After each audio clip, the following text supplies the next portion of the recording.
আসসালামু আলাইকুম। Hi everyone, কেমন আছেন সবাই? পবিত্র ঈদুল আজহার অনেক অনেক শুভেচ্ছা ও মোবারকবাদ দিয়ে শুরু করছি আমার আজকের ব্লগটি। এই তো আজকে আমি আপনাদের সাথে আমাদের ঈদের আগের দিনের ব্লগ অর্থাৎ চাঁদ রাত বা ঈদের লাস্ট মুহূর্তে যা যা করেছি তাই নিয়ে আজকের ব্লগটা সাজিয়েছি।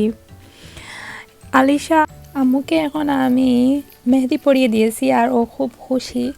5 মিনিট পর ওরটা আমি ক্লিন করে দিয়েছি আর একটু সময় পর আমিও মেহেদি পরছিলাম। তো আমি আপনাদেরকে বলি আজকে আমি একটু অন্যরকমভাবে ব্লগটা শেয়ার করব, অর্থাৎ রাত থেকে স্টার্ট করে সকাল পর্যন্ত। তো যেহেতু আমার ব্লগের টাইটেল চাঁদ রাত, তাই চাঁদ রাতে যা করতেছি তাই আগে আপনাদের সাথে শেয়ার করি। এই তো রাত্রে আমি মেহেদি পরেছি, তারপর আমি আর আলিশার আব্বু মিলে আমাদের রুমের যে ডেকোরেশনটা করলাম। আর ডেকোরেশন করার কারণ হচ্ছে আসলে আমার মনে হয় এখন আমাদের ঈদটা এখন আর সেই ছোট্টবেলার ঈদের মতো এত খুশি হয় না, তাই ভাবলাম একটু ঈদকে আমেজ আমেজ করার জন্য। আর আপনাদের সাথে যেহেতু ব্লগ শেয়ার করি, আপনাদের সাথেও শেয়ার করা হয়ে যাবে, সেই সাথে বাচ্চারাও খুব খুশি হবে। আর নিজের আনন্দটাকে একটু বাড়িয়ে দেওয়ার জন্য আজকের এই ডেকোরেশন করলাম আমি আর ওদের আব্বু মিলে। তো এই তো রাত্রে আমরা ডেকোরেশন করার পর তারপর শুয়ে পড়েছি। আর বাচ্চাদের যদি ওরা সজাগ থাকতো তাহলে আমাদের খুবই প্রবলেম হতো। তো যাই হোক, আপনাদের ঈদ কেমন কাটতেছে সেটা কিন্তু অবশ্যই আমাদের কমেন্টস করে জানাবেন।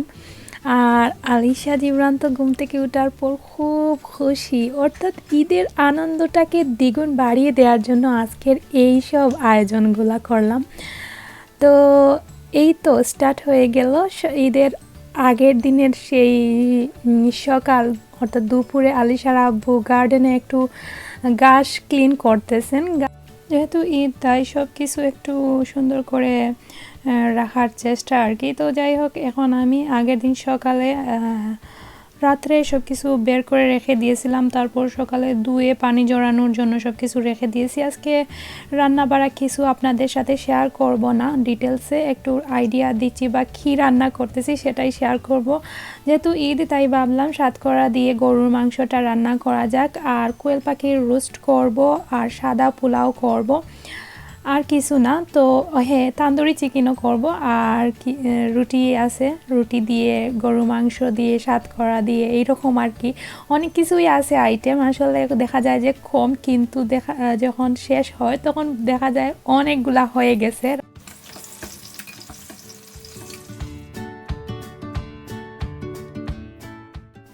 আর এই তো আমার রান্না বাড়া শেষ হয়ে গেছে। এখানে সাতকরা দিয়ে গরুর মাংস আর রুটির জন্য আমি খাই বা খামির রেডি করে রেখে দিয়েছি স্লো হিটে।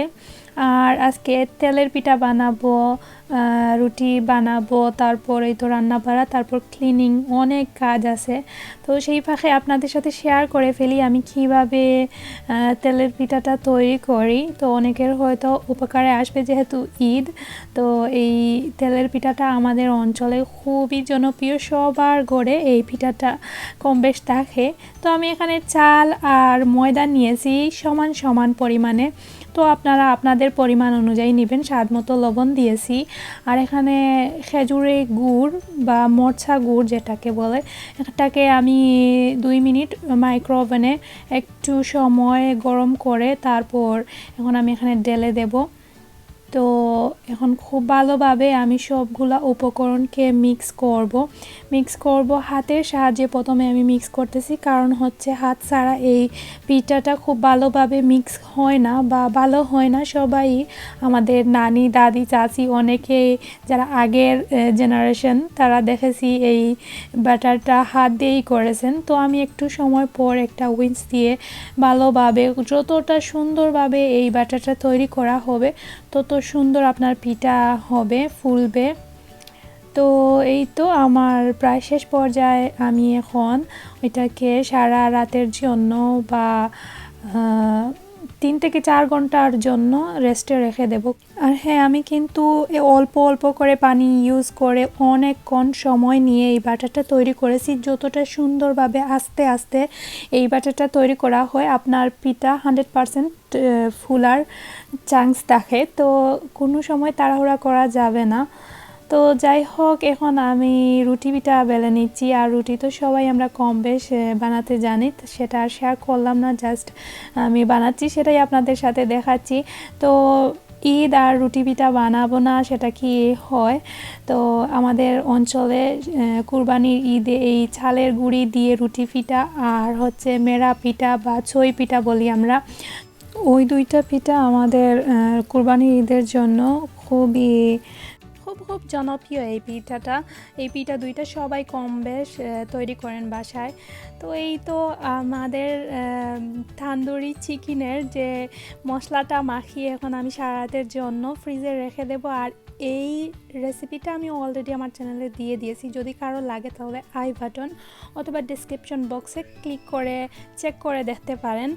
তো এখন আমি মিক্স করে এগুলাকে রেখে দেব। আজকের ব্লগে যারা নতুন তারা অবশ্যই আমার চ্যানেলটা সাবস্ক্রাইব করবেন, আর অবশ্যই আমার প্রতিটা ভিডিও আপনারা শেয়ার করবেন, তাহলে অন্যরা দেখার সুযোগ হয়ে যাবে। সেই সাথে অনেক স্পেশাল ব্লগ আসছে আগামীতে, আপনাদের সাথে অন্যরাও দেখার সুযোগ হয়ে যাবে ওদেরও।